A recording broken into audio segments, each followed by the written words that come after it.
이번에는 매주 다양한 문화 소식과 함께 과학 정보를 전해드리는 사이언스 앤 컬처 시간입니다. 네, 뉴스컬처 송현지 기자 스튜디오에 나와 있습니다. 안녕하세요. 안녕하세요.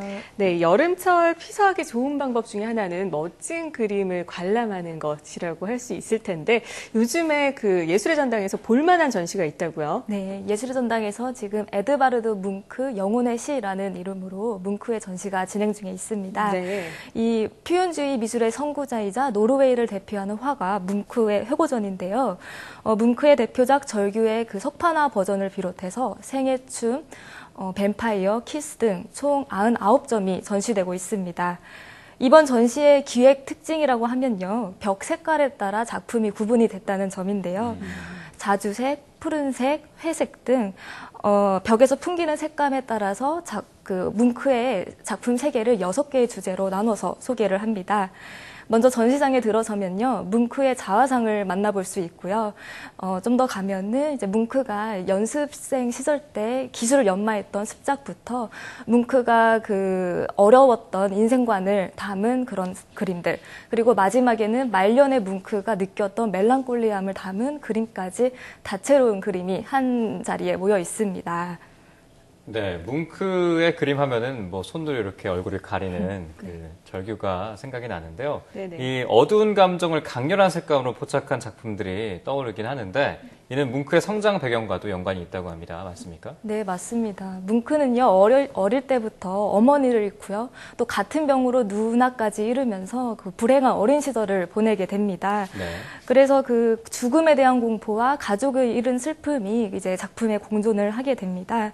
그뿐만 아니라 뭉크에게는요, 연인에 대한 배신과 이별의 상처도 참 깊은데요. 그 자신을 버리고 바람을 폈던 애인에 대한 질투, 네. 실망감을 담은 그런 그림도 이번 전시에서 만나볼 수 있습니다. 이처럼 뭉크는요, 사랑, 불안, 고독 등 인간이 느끼는 감정을 상징적으로 그 그림에 녹여냈는데요. 마치 그림을 보고 있으면요, 뭉크의 감정에 빨려 들어가는 듯한 그런 느낌이 듭니다. 네, 이번에 들어온 뭉크의 절규는 저희가 알고 있는 색깔 있는 버전이 아니라 석판화라고요? 네, 맞습니다. 원래 뭉크는요, 여러 가지 버전의 절규를 만들었다고 합니다. 그런데 이번 전시에서는요, 1994년과 2004년도에 그 도난 사건으로 인해서 그 회화 버전은 해외 반출이 어렵게 됐습니다. 그래서 이번 전시에서 만나볼 수 있는 건 1895년에 석판화로 제작된 흑백의 절규입니다. 네. 이 판화 버전의 그 절규가 해외에서 전시되는 것은 이례적인 일이라고 합니다. 근데요, 그 판화 버전을 감상하는 것이 뭉크를 더 잘 이해할 수 있는 방법일 수도 있겠습니다. 왜냐하면 뭉크는 그 판화 마니아라고 해도 과언이 아니기 때문인데요. 뭉크는 생전에 총 2만여 점의 작품을 남겼는데 그 중에 판화가 1만 8천여 점이라고 합니다. 네. 이 사실을 통해서 뭉크가 판화에 상당히 매료되어 있었고 또 평생 동안 끊임없이 판화를 연구했다는 그런 사실을 알 수 있습니다. 네, 뭐 뭉크가 성장 배경이 조금 어두웠다라는 얘기를 해주셨고, 근데 이제 절규가 이렇게 성장 배경이 어두웠지 않습니까? 탄생된 배경도 좀 있을 것 같아요. 네, 그 뭉크는요, 공황 발작을 겪었다고 합니다. 그래서 네. 절규가 그런 정신적인 한계치를 반영한 그림이라고 볼 수 있겠습니다. 뭉크는 그 노르웨이 오슬로의 교회를 이렇게 산책하던 도중에 자신이 느꼈던 증상을 이렇게 묘사했습니다. 어느 날 저녁 나는 친구 2명과 함께 길을 따라 걷고 있었다. 나는 피곤하고 아픈 느낌이 들었다. 나는 자연을 뚫고 나오는 절규를 느꼈다. 나는 진짜 피 같은 구름이 있는 이 그림을 그렸다. 색채들이 비명을 질러댔다. 라고 말을 했는데요. 이 해골 형상을 하고 비명을 지르고 있는 주인공의 모습은요, 뒤로 보이는 평화로운 풍경과 대비되는데요. 뭉크가 일상에서 느꼈던 두려움이 얼마나 컸는지 짐작해 합니다. 또한 캔버스를 가로지르는 사선 구도는요, 불안한 심리를 증폭시키고요. 핏빛으로 일렁이는 하늘은 마치 비명 소리를 시각화한 것처럼 보입니다. 네, 색채들이 비명을 질러댔다. 이 공황 발작에서 비롯한 그림이기 때문에 좀 더 두렵고 외롭고 그런 어두운 감정이 생생하게 포착된 모습이 아닌가 싶은데요. 그런데 이 절규 배경이 붉은색인 이유에 대한 독특한 가설이 또 있다고요? 네, 그림 속 하늘이 붉은색인 이유가 그 지구 반대편에 있는 화산의 대폭발이라는 그런 특별한 가설을 등장했습니다. 네. 이 절규가 그려지기 전인 1883년도에요. 인도네시아 크라카토아 화산이 대폭발하면서 미세한 암석 파편이 이제 대기 중으로 흐트러지는데요.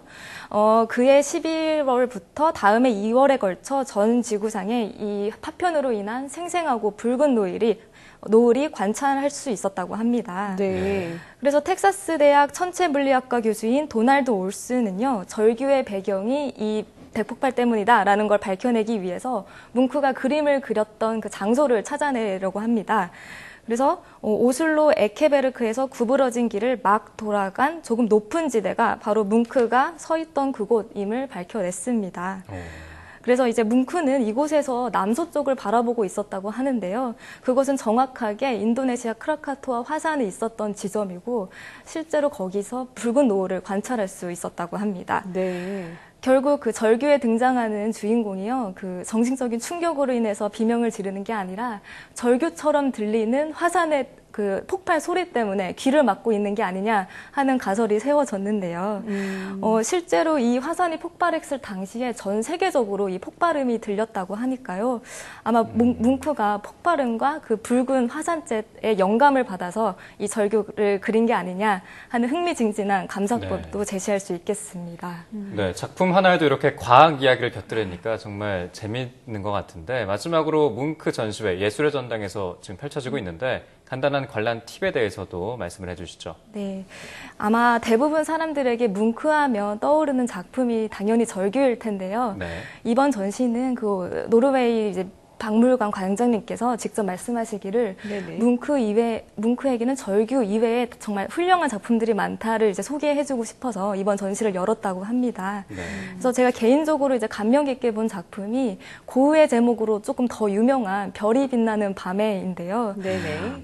이 뭉크가 포착한 서정적이면서도 이 외로운 밤하늘을 이제 고흐의 같은 제목의 그림과 비교해서 보신다면 더 즐거운 감상을 할 수 있을 것 같습니다. 이번 전시에서요, 절규 그 이상의 것을 만나보시기를 추천드립니다. 네, 지금까지 뭉크 전시회에 대해서 살펴봤는데요. 뉴스컬처 송현지 기자와 함께했습니다. 오늘 말씀 고맙습니다. 감사합니다.